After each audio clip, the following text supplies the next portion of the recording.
महिलाओं के सशक्तिकरण और जागरूकता के लिए 8 मार्च 2018 को सूरत रक्तदान केंद्र एंड रिसर्च सेंटर ने खास तौर से रक्तदान में हिस्सेदारी बढ़ाने के लिए रक्तदान शिविर का आयोजन किया था और जो आंकड़े वहां से निकल कर आए वो चौंकाने वाले थे।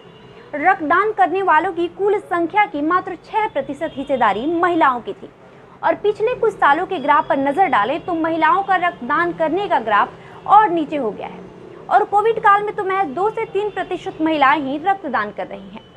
रक्तदान करने वालों की कुल संख्या में 98% पुरुष ही हैं। आपको नहीं लगता कि ये न सिर्फ चिंता का विषय है बल्कि हम महिलाओं के लिए शर्म की भी बात है? और इसी मुद्दे पर आज मैं आप सबसे बात करूंगी। लेकिन इस चर्चा के पहले तपस्या फाउंडेशन और काजल तिवारी की तरफ से हमारी सभी चाहने वालों को स्वतंत्रता दिवस की हार्दिक शुभकामनाएं। देश को आज़ाद हुए आज 74 साल हो चुके हैं। कहने को संविधान हमें सब अधिकार देता है।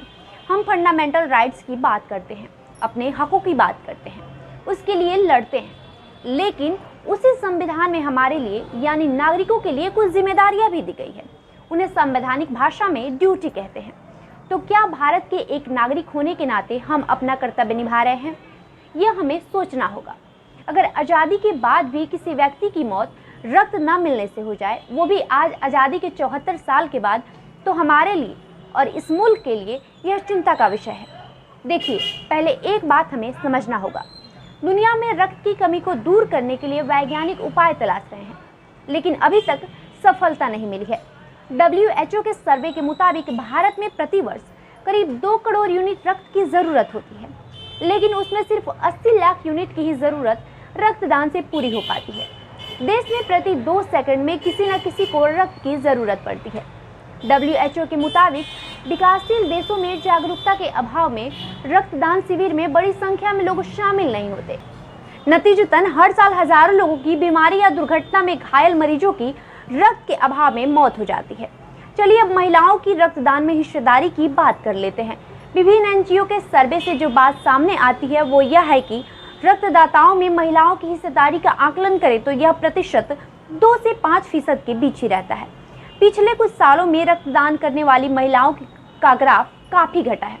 लगता है जैसे देश में एक तरफ ब्लड डोनेशन की पूरी जिम्मेदारी पुरुषों ने उठा ली है।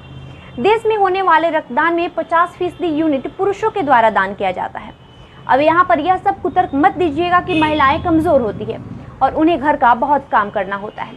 हम महिलाओं को ये समझना होगा कि जो भोजन हम करते हैं वही हमारे घर के पुरुष भी करते हैं और जहाँ तक शारीरिक श्रम की बात है तो वह पुरुष ज्यादा ही करता है। एक आंकड़ा आपको बताती हूँ। पुरुषों में प्रति किलोग्राम 76 ml और महिलाओं में 66 ml रक्त होता है। स्वस्थ शरीर को प्रति किलोग्राम मात्र 50 ml रक्त की जरूरत होती है। इसलिए प्रत्येक व्यक्ति के पास अधिक मात्रा में रक्त होता है और वह रक्तदान कर सकता है।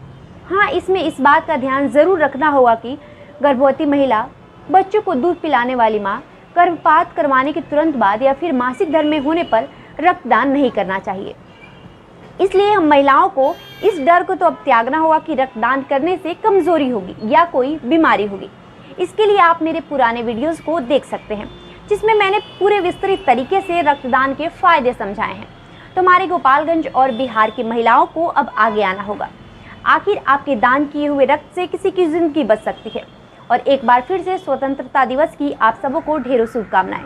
स्वस्थ रहिए और रक्तदान करते रहिए। धन्यवाद।